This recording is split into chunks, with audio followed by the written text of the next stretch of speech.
Beam me aboard. Energize. Energizing. Kirk to transporter room. Report.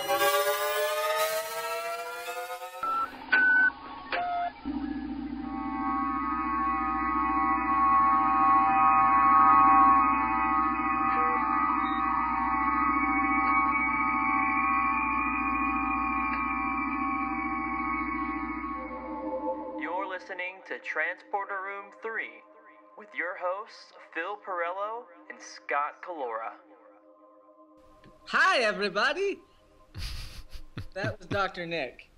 I'm Phil Perello. Welcome back to a forever in the wings installment of Transporter Room 3.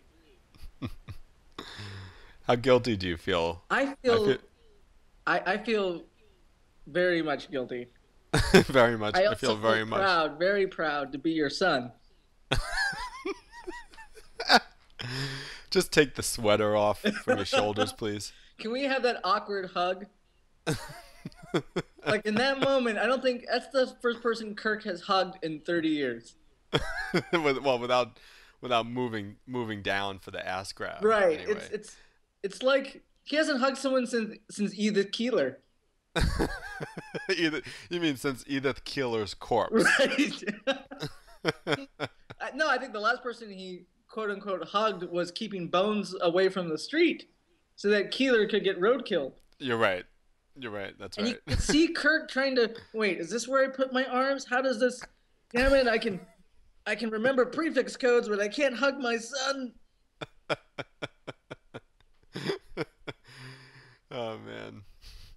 David Marcus. He's no longer with us either. David Marcus. The late great D. Mark. Yeah, Merritt what was his name? Merritt Bullock or something? Merritt Burkus? Oh, great. Now the fans are going to be up in arms listening to us. Assuming there's anyone left. I'm sorry that we quasi put you in stasis. Put our show in stasis, I should say. Well, things come up. I mean, it's been... once again, not to make excuses, but the fact is, Transporter Room 3 is really something we do for fun. It's a side project. We don't.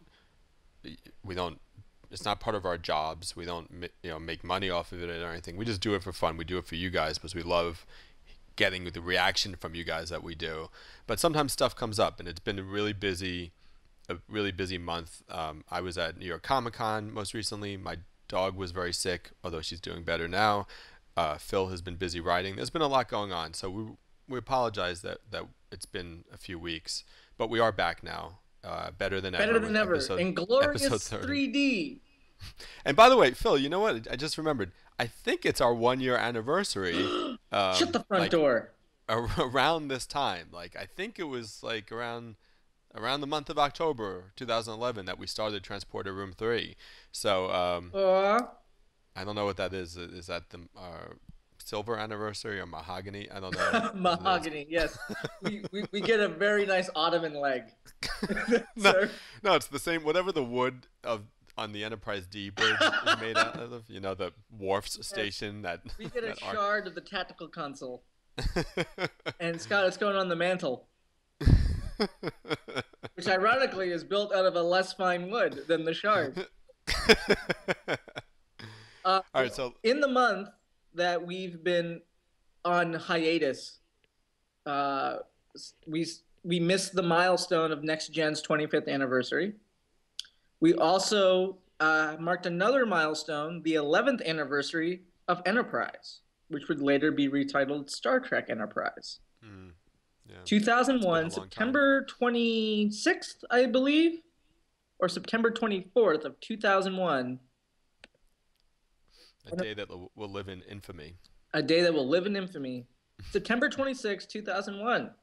Enterprise aired on UPN, and much like its anniversary and the show, the date came and went. Having said that, we've had people asking us to talk about Enterprise, and you and I think, do agree that the show really did pick up in its third and fourth seasons. For sure. So it is. We joke all the time. People are so offended by our Voyager jokes. I mean, I like Voyager fine. I don't don't love it the way I do some of the other shows, Right. but you know, it had its moments, and you know, and part of this podcast is just to have fun with all this stuff, not be too serious about it, and so that's where a lot of that stuff comes from. But I think Enterprise is something that we should talk about eventually, for sure. We have in the past, but not too much. But if you guys have a third or fourth season episode you want us to talk about, please suggest them, and we'll take it under consideration. A fun episode for the podcast might be just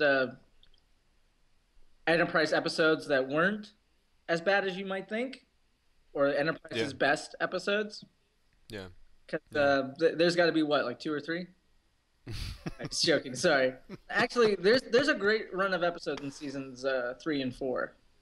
Yeah, that are a lot of fun. It's the show just kind of went balls out, and I think it worked up until that finale. Yeah, I agree. So listen, let's before we get to our main show, I wanted to do a couple of quick reader items. Chris Barker wrote in, and he pointed out that we had done Olsen from Star Trek 2009 as a red shirt Right. a few episodes back, and he was like, P.S. Engineer Olsen wasn't Australian, as you said. He was from the north of England, but I get your confusion. Australia apparently ceased to exist in Star Trek, along with the Indian subcontinent, which I guess is is true. You don't see too many Australians. I think you saw a couple of Indian dudes here or there. I think the Enterprise D had an Indian engineer once for 1 or 2 episodes in the first season, if I'm not mistaken. But he was also talking about Best of Both Worlds, which we spoke about recently, and he said people always seem to think of it as being a Picard episode, but it's not. It's really about Riker. That's a good point. He begins by passing up another command, apparently because he doesn't think he's ready. Then we meet Shelby, who is basically season 1 Riker. She's young, smart, ambitious, determined, and impatient to prove herself. He's grown fat and complacent. Over the course of the episode, he learns that he is good enough to be a captain.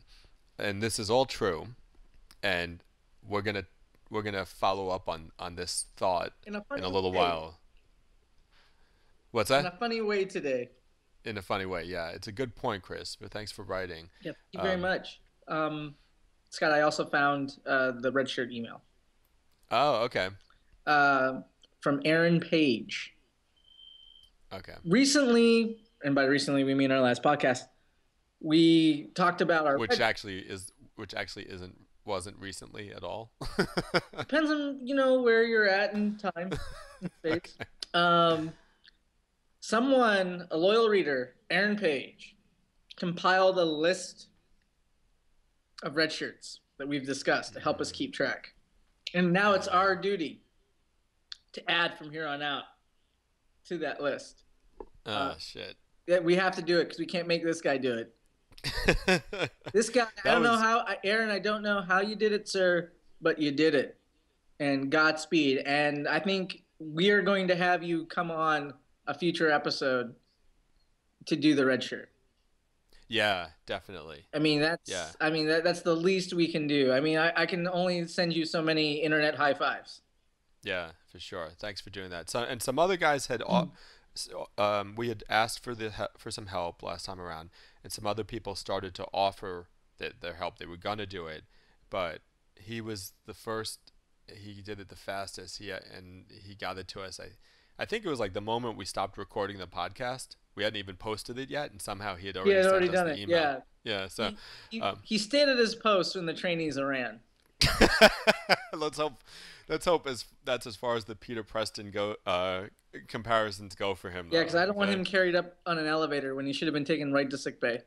Yeah, and please don't get any blood on my half open tunic either. That shit takes a while to get out. So yeah, that's a good idea, Phil. We would love to have him on. Aaron, if you're listening, email us and we'll set that up maybe for the next. Call our people. Yeah, exactly. And don't worry, we have a red shirt for today. It's a fun one, but before we get to that, it's time to get to the main course. So, in light of Star Trek Next Generation's 25th anniversary celebration, we decided to look back at some of the episodes of Trek that are good, bad, whatever, that that feel like, how do we want to put this, Scott? That they end on a quote unquote happy note, which Next Generation always had to do to get you into the next week for the most part. They had to wrap things up in a and as neat a bow as the episode allowed. Yeah. But there are just a few episodes where you're just going, I call BS on that. Yeah. What if it's kind of like, what if this episode had actually happened on Deep Space Nine, right? Right. If this Like, episode how would happened it have on Deep ended? Space Nine, bleak would have been the buzzword at the end. Yeah. So Or what if Morrissey was the captain of the Enterprise? How would this episode have ended? that would have been one hell of a trek. Not gonna lie. Starships of the world unite. So with that said, we have let's say there's about seven Next Gen episodes that end one way and really should have ended another.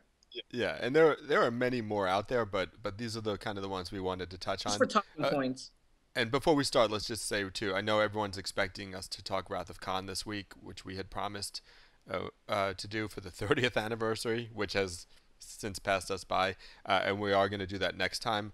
But when we realized it was TNG's 25th anniversary, we really wanted to talk about Next Gen first. So we're so late on all this stuff anyway. So we figured, fuck it. Yeah. We'll get to it. So Scott, what's first up? You want to take off with the best of both worlds? Yeah. Okay. So best of both worlds. First of all, Picard. He's essentially raped by the Borg, right? He's physically violated and altered, but he's mentally and emotionally devastated by the event of being turned into Locutus. He's forced to kill, what is the number? 30,000 Starfleet officers? The over-under on that, sure. Federation citizens. Not just officers, citizens. Jennifer Sisko being the most noteworthy one, right? She was out there wearing her party dress, hanging around. Yeah, hanging out on the Saratoga. Yeah, and then that girder comes down. She's making Jake a peanut butter and jelly sandwich or something, and she didn't deserve that. She wasn't a soldier. So Picard goes through all of this, and then they save him in his Borg underwear in the next episode, right? Right. And he gets one episode, and this was revolutionary for Next Generation. He gets one follow-up episode, Family, which is a great episode, to recover from this whole ordeal, and then he's back in it and back to normal. And yeah, the Borg thing will continue through his arc. We will hear references to it again in future episodes. But he's basically back in command of the most powerful ship in the fleet, the most prestigious position in Starfleet, in terms of being out in the field anyway. He's leading these hugely important diplomatic missions. He's engaging in high stakes combat missions. I mean, this guy, he would have been institutionalized after what he went through with the Borg. He would not have been given his ship back. He would never have had a command again. He would have been, at best, given a desk job. At worst, raped in prison by Ben Sisko. Yeah, that probably. Yeah, I don't think he would have had. I don't think they would have given him the command so readily. Because giving it back to him, because essentially, they got a guy with PTSD sitting on top of a giant nuclear bomb made out of antimatter. As career moves go, you might want to rethink that. And also, would the rest of the crew be so comfortable with Picard on there? Do you think Geordi lost a friend or two on one of those ships? Right. Exactly. Yeah. And what about Riker? I mean, Riker finally, as our reader said, our listener said earlier, Riker was basically all about not, like, why isn't he ready for command? Why isn't he ready for command? He finally proves himself ready for command here. Right. And then what does he do? He goes back and takes the second seat next to Picard by the end of the episode. Right. And before that, it's all, my career plans are my business and no one else's. And I get that they had to close that thread, and it's really well done. And at the same time, as Riker says to Guinan, I tried to kill you yesterday, Picard. I mean, that the whole thing is Riker afraid of the big chair, and clearly he's not. If he's willing to give the kill order on Picard, he can make the tough calls. And I guess in retrospect, it would have been cool to see like an acknowledgement between the captain and the first officer about that. Which I feel is more of a Battlestar thing tonally, maybe. But Riker's just going back to okay, I'm just gonna tug on my tunic whenever you tug on yours. That's not like Riker's gonna be a little scarred and he's gonna go power hungry and kill some red shirts. Exactly. Yeah, I can kill. I think you had said it was going to be a deforestation of red shirts. Right, a deforestation of red shirts, which is the title of my new folk music album. It's really November Never. Could any of the crew ever work with Picard again? They all tried. They were all party to trying to kill him, right? Yes, pretty much, except for Data. Well, no, Data was in on the rescue effort, but yeah, they all kind of wanted Picard stopped. What about the significance for someone like Wesley? Wesley was involved in it, right? Right. Like, this is the guy who you blamed for the death of your dad on for all those years, and now here you are with the chance to kill him. Right. What are the psychological implications of that right there? Like, I think that Wesley's travels with the Traveler might have been knocked out right there, but he'd probably have wound up in therapy as a result of that incident. And where's Crusher at with all this? Where's... Right. Yeah, again, because syndication television was what it was then, we never got to see the serialized story elements and the fallout of that, of an episode like Best of Both Worlds. It could have been interesting. Yeah. Another interesting tidbit, speaking of Riker, an episode that ends one way, in reality, it totally would have ended not that way. The Outcast. Season 5, The Outcast. The gist of that episode, as we all should know, a genderless society. The Enterprise pays them a visit. Riker falls for one of them, which I just don't buy. That guy, he just wanted to get his pee-pee wet. Confused gender poon. I got this. Here's the thing about that. So Riker goes rogue, right? He goes rogue to save his beloved Shim from being turned. It's Pat. Yeah, I mean, there's no way Picard lets Riker back in after going rogue for the space version of It's Pat. There's no way. There's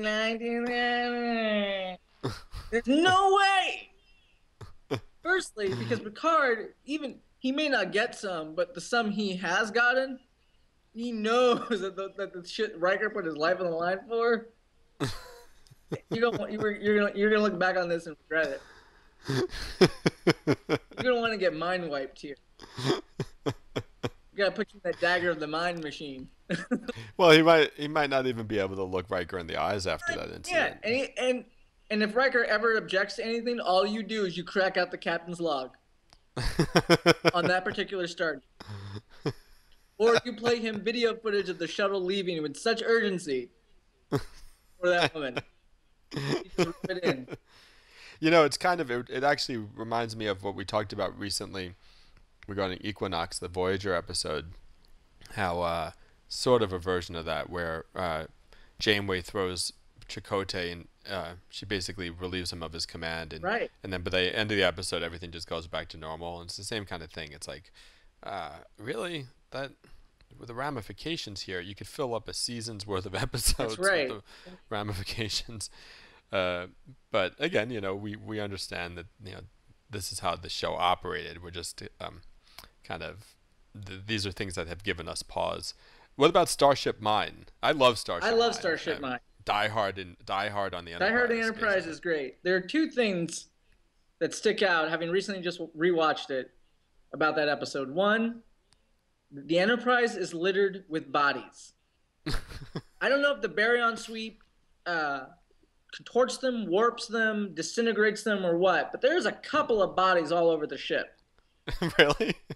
There's Tuvok. Right. There's the southerny makeshift engineer guy that gets killed. Gets phasered in a Jeffries tube. And the baryon Picard. sweep gets him. Okay.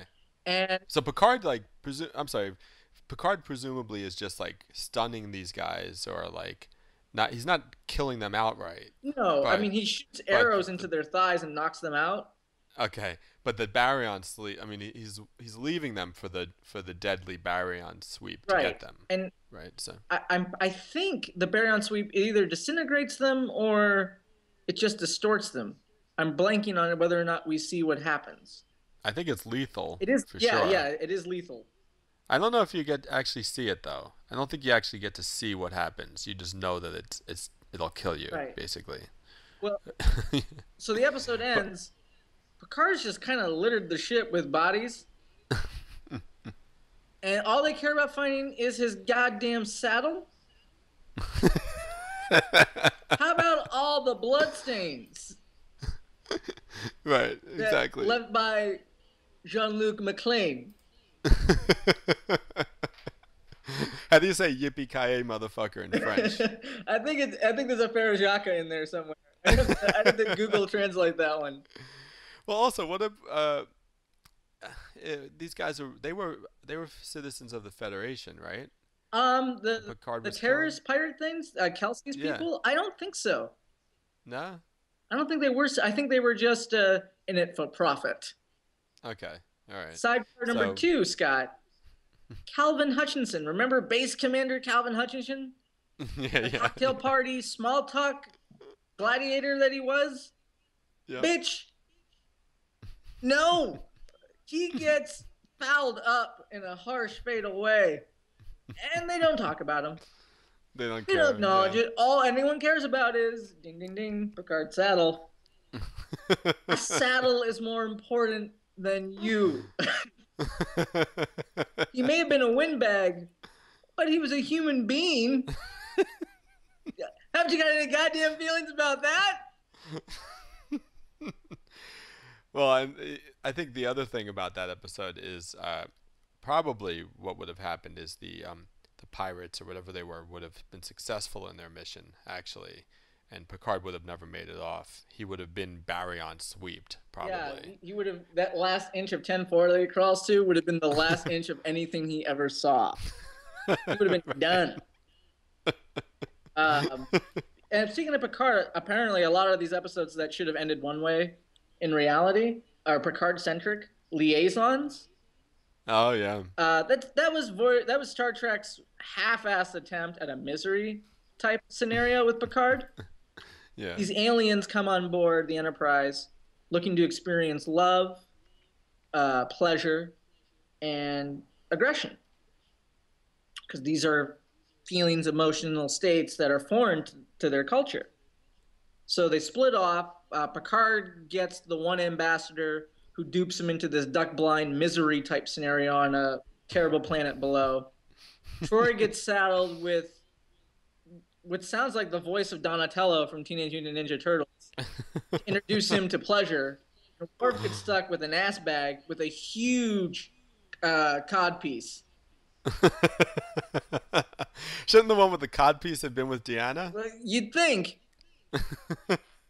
So the Ambassador Codpiece just wants to instigate Worf into a fight because he just wants to experience physical blows.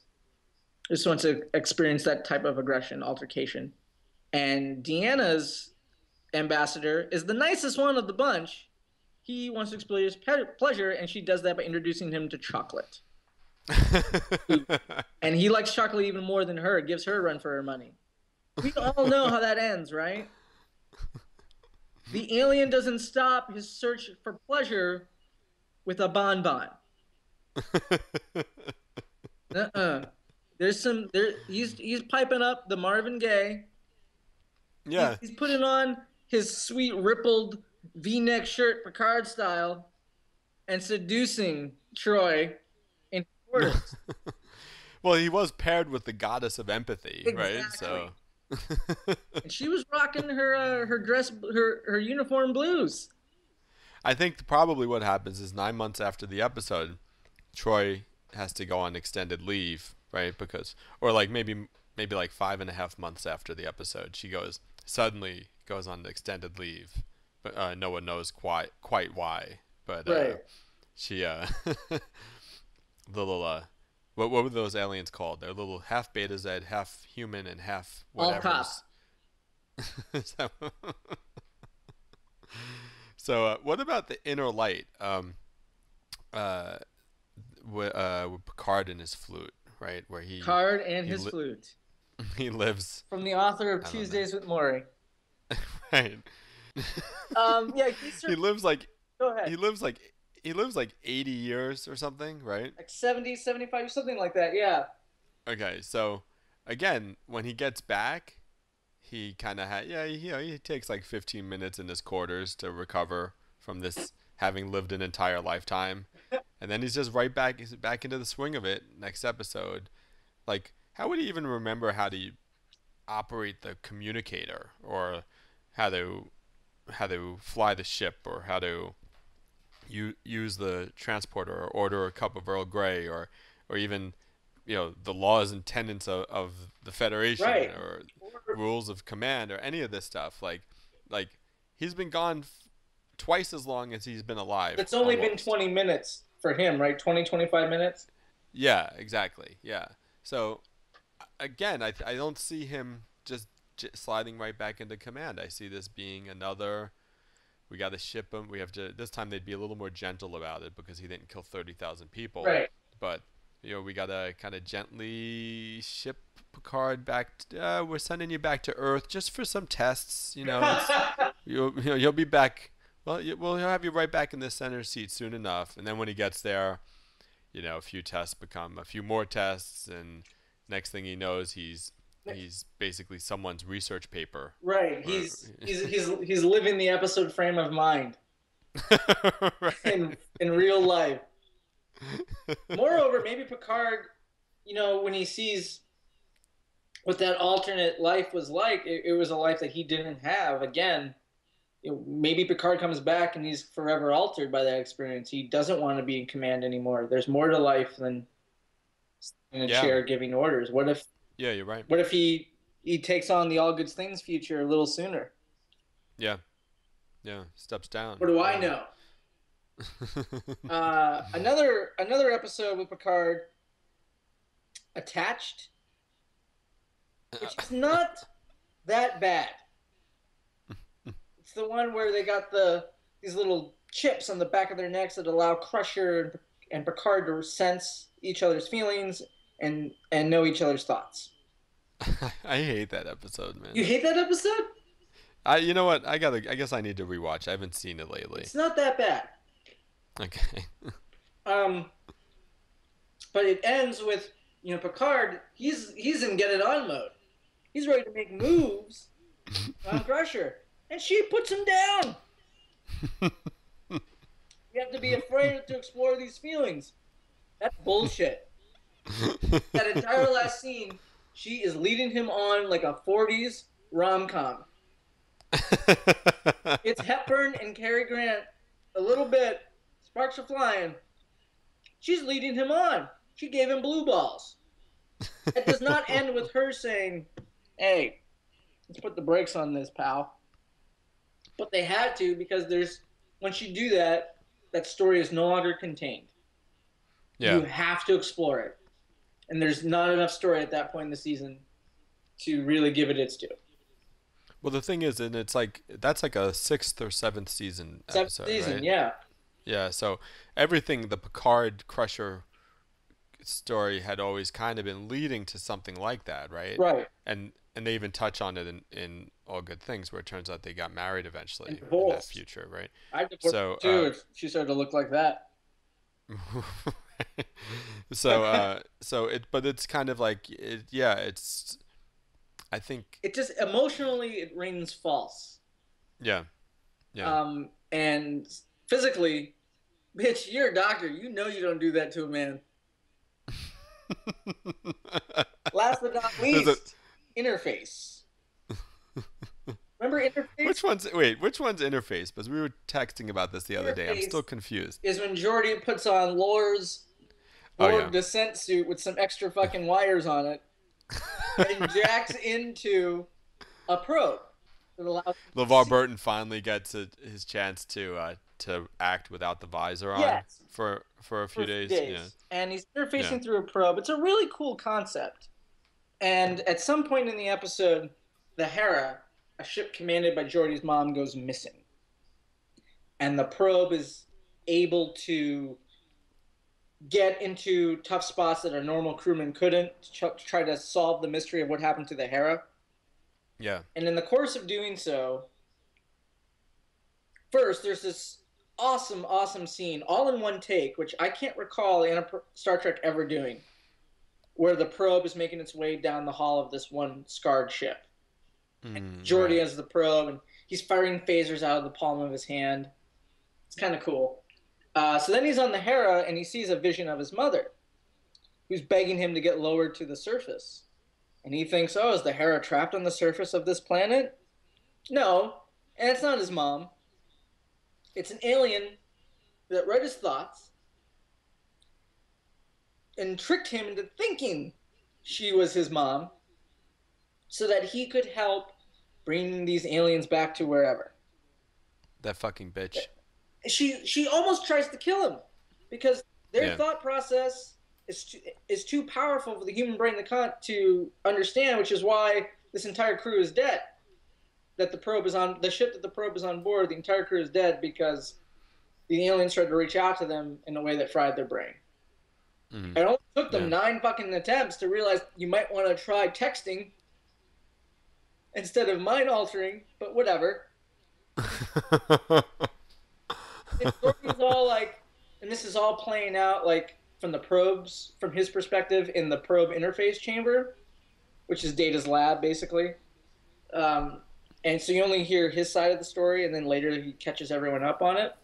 It's like, no, they just meant to do this. They just meant to do that. I'll help you out, no problem. And then the episode ends with, a very honest moment from Picard. You risked your life. You risked our lives. I'm not happy. Yeah. And Picard's like, and Geordi like implores him not to punish Data. And Picard basically says, I'll deal with Data later. Now this is going on your permanent record and all that stuff. And then Geordi's like, you know what, Captain? For a minute there, it was almost like I did get to say goodbye to my mom. No, it wasn't. Bullshit. Because you got to say goodbye to the thing that tried to kill you while looking like your mom. You are more fucked up when you didn't know if your mom was dead or alive. Well, this is the problem with these fucking Federation people. They've got this counselor with them everywhere they go, right? They're so touchy-feely and in tune with their feelings. No one's allowed to get angry. No one's allowed to have negative emotions. It's practically a emotionally fascist state that they live in. So Geordi's not allowed to even get angry at that alien. He's not allowed to say, fuck, I'm going to shoot you in the face. Like he's been trained, and all of the Federation have been trained that this is how they react to things, with this positive and upbeat approach, which, you know what? That's not always real life. No. And I think, and it's also not always dramatically satisfying as well for us as viewers. All right, you know what? Actually, one last one which you had brought up. Go for it. If it wasn't, and this isn't even a specific episode, it's more a character, I guess, but Barclay, Lieutenant Barclay, or Lieutenant Broccoli, depending on your estimation of him. Quite frankly, you could take any Barclay episode and end it in a more honest way, and it would ultimately mean that the Starship Voyager would never have made it back from the Delta Quadrant, because, correct me if I'm wrong, but didn't Barclay play a key role in helping Voyager get back to the Alpha Quadrant eventually, right? And so if you take Barclay with all of his phobias and everything, he would have been decommissioned from Starfleet after every episode that he got a guest spot on. So the logical conclusion is he would never have been around to help the Voyager crew, and they would have never made it home. They'd be rotting away in the Delta Quadrant right now if it wasn't for Barclay. So Barclay actually did something useful. Yeah. So those are just a few of ours. There's a lot of others. You could probably pick 75% of Star Trek: The Next Generation episodes and go find a more realistic and probably darker conclusion to them. So if you guys have any you want to write in and tell us about, please do. Please do. And speaking of dark conclusions, the Red Shirt of the Week. We take this time to remember those who have laid their lives down for Starfleet. This is the Red Shirt of the Week.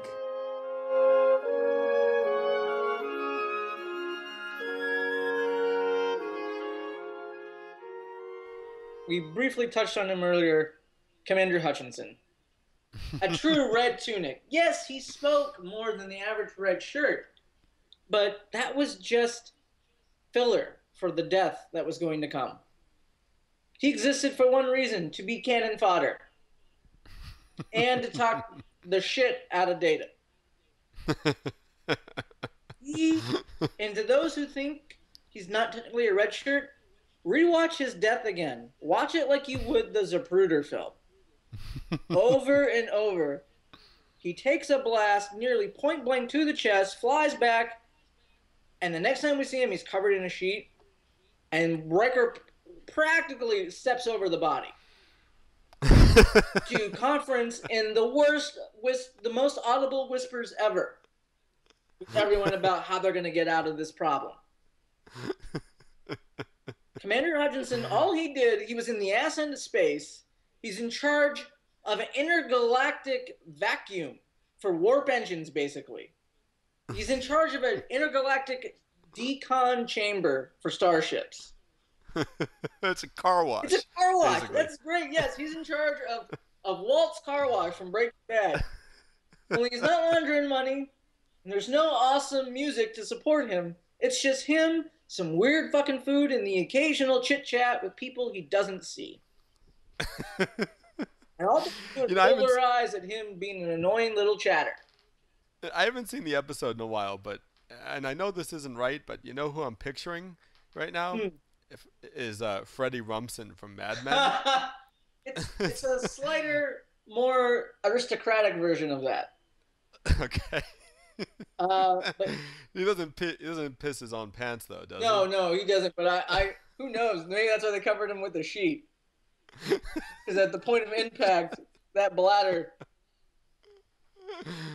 Oh man, he's a red shirt who gets some humorous dialogue prior to his unfortunate demise. But you're right, toe to toe on the small chat. Yeah. And no one gives a shit about this guy when he dies. No one. No, nothing. And Data, you want to try to be better at being human? Work on sympathy. Work on that. Even if you can set up a subroutine to feign sympathy, if not actually feel it. You set up subroutines for dreams, but not for defreezing your fucking heart. Hutch, don't forget, Data, you talked his ear off just as much as he tugged yours off. You think he liked it?